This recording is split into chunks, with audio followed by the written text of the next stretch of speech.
Let's talk about the game audio and its visuals. So, is Driv3r using all the tricks and tools and things you've learned from Stuntman? Yeah, absolutely. Yeah. Stuntman was a learning project basically.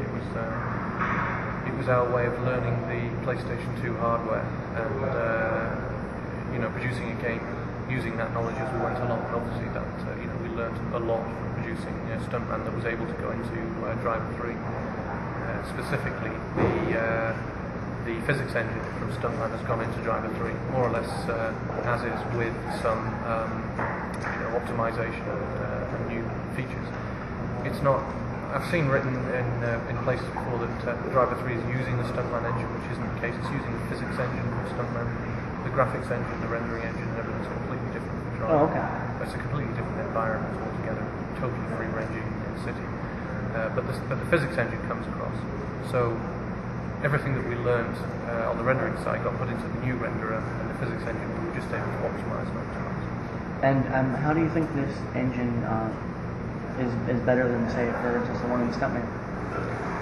The rendering engine, well, it's better. The rendering engine is better in that it handles a lot more polygons than the Stuntman engine. It handles a lot more shadowing. And also the Stuntman engine was designed to cope with a fairly linear path through an environment, whereas Driv3r, you're able to, as you could in Driv1, drive anywhere, but Driv3r has something of the order of 150 miles of drivable road, so it's huge, and 30,000 different buildings. So that kind of environment to allow you to drive around, and also pretty free form as well, because the roads, unlike Driv1 and Driv2, the roads in those games are placed together like jigsaw pieces, like a car racing set. Whereas the roads in Driv3r are completely spline-based, infinitely variable, almost infinitely variable, both in terms of relief and camber and radius and altering radius of bends throughout the curves, which is why we've been able to match fairly accurately the maps of the real cities.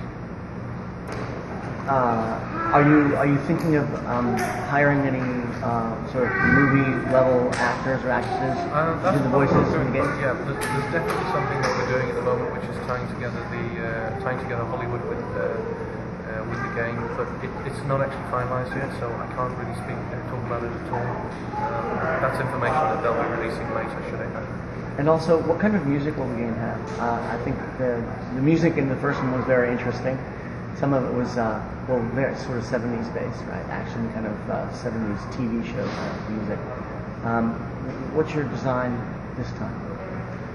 What we've done is something. What we've done is the music in the game whilst you're actually driving around actually is basically instrumental stuff. It's very in a car chase you wouldn't have some band singing in a film if you watch a car chase. So it's instrumental. But the cutscenes, when they're telling the story, we've edited the cutscenes to licensed tracks, and those tracks are, they're not all finalised yet by any means, but they're a little bit quirky. They're not chart material. They're a bit similar to Driv2 really, where we had a lot of blues tracks in there, for example, in Driv2. Driv3r is quite a diverse range of music, mixture of old stuff, but also up and coming bands, but not mainstream. And some of it's a bit quirky. You can kind of recognise it, but you can't quite put your finger on where. It's sort of like the first time you watch Pulp Fiction, you would be sort of aware of the familiarity there, but just not really entirely sure where you'd heard it before. Are you guys going to support widescreen, or are you going to support Dolby in any form? Actually, I'm not sure where we are. We do support. I'm just not sure of the technicalities of what's supported with sound, but the game does support widescreen. Will there be any major differences in terms of the content between systems? Not content, no. There's differences. The differences are mainly technical, to be honest, between what each machine is capable of doing. There's not new. The missions don't change significantly from one system to the other. It's purely what we can do with each system. Each have their strengths and weaknesses.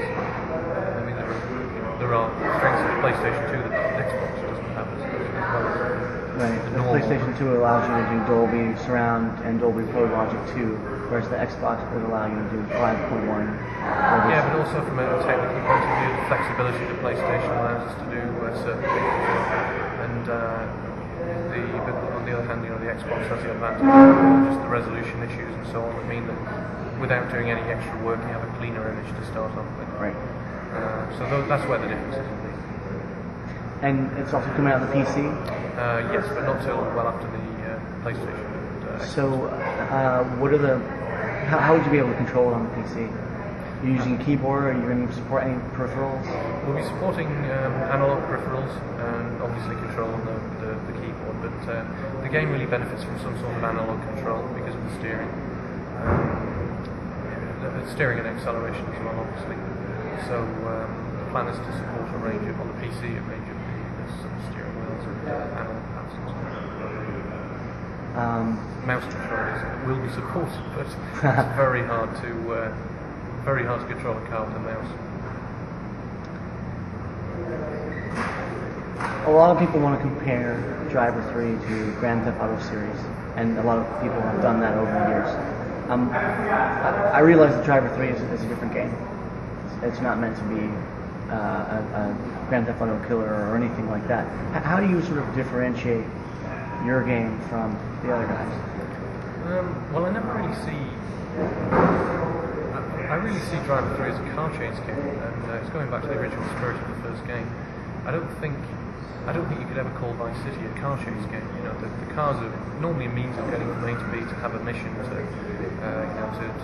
do whatever the mission involves. And similarly with Getaway, whereas in Driver, the whole point of many of the missions is the fun of the driving and the way that the car reacts and the way that the car looks as it deteriorates and so on. So, although we have some of the same elements in that you can get out of the car and you can shoot and so on, and they will be classified in the same genre. If you want to classify Driver, it will go in the action driving genre, which is where Getaway and Vice City reside. But the main thrust of the game, I don't think is similar because of the whole car chase issue. And now I believe this game's coming out in the spring of 2004. Yeah, end of March, I think. And so what are you working on right now in terms of the game? What sort of section or sections of the game are you currently? The bits we're doing is the cities are pretty much finished, almost completely built. There's some areas that are not fully fleshed out, but they're basically done. The areas that are still being worked on at the moment are polish on some of the missions. Some of the missions are in, some of the missions are. Most of the missions are not actually scripted and in yet, but the first mission to go in, for example, is being polished now so that it's playable and the difficulty is correctly judged. But a lot of time is going into optimization and speed optimization and memory optimization.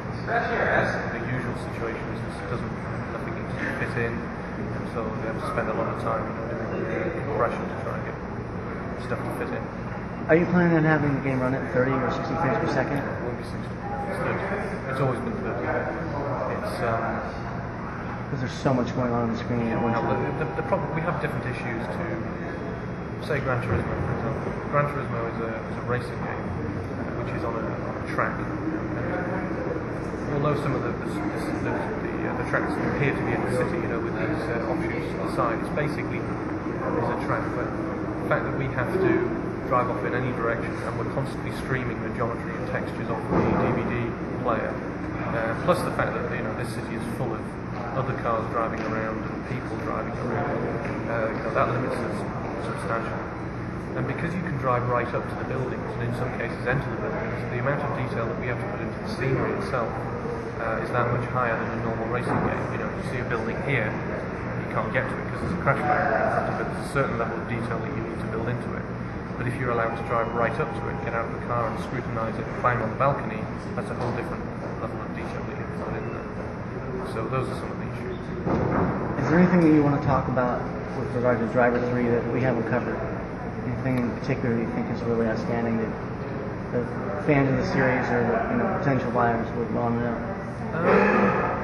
I didn't ask you too much about physics, but I suspect that have what you've already known from your Driver 1 and 2 games and what you've done for Stuntman, physics are going to be as good, if not better. Yeah, the physics are.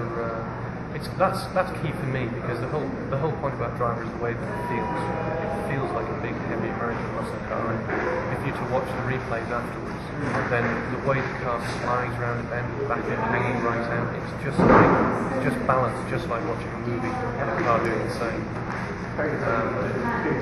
So that's important. The film director that we had in Driver 1 and Driver 2 is carried over into Driver 3, but it's substantially more powerful. Oh, that's great. It allows us to do things such as changing the camera types and tracking cameras and so on. You can put zooms in there, you can control the zooms. They can do wipes and fades and so on. That's great. That was always a lot of fun. Well, I mean, everybody's asked me today actually whether the film director would be in there. You know, it's a difficult thing to control because it's all controlled by the pad. You don't have the benefit of the mouse. But we have a system that we think is logical to use, and it's a lot easier to do it in Driver 3 because the thing is represented like a mini version of Premiere, you know, with the little sequences in there telling you what type of camera you've used, and you can go back and edit it, rewind to a certain extent, and then make changes to them, and it's all sort of quite easy to use, and then you can save that off the memory card and share files and so on. So you should be able to produce something, you know, get yourself into a car chase, just drive off and take a ride, find some cops, get them on your tail, have a bit of a blast around the city for a minute or two, and then put together something that really looks quite spectacular. Plus it handles variable slow motion, user input slow motion in real time, and just some pretty nice features. Great. Well, thanks so much for talking with us, Martin. We really appreciate it. Good luck on the project. Cheers.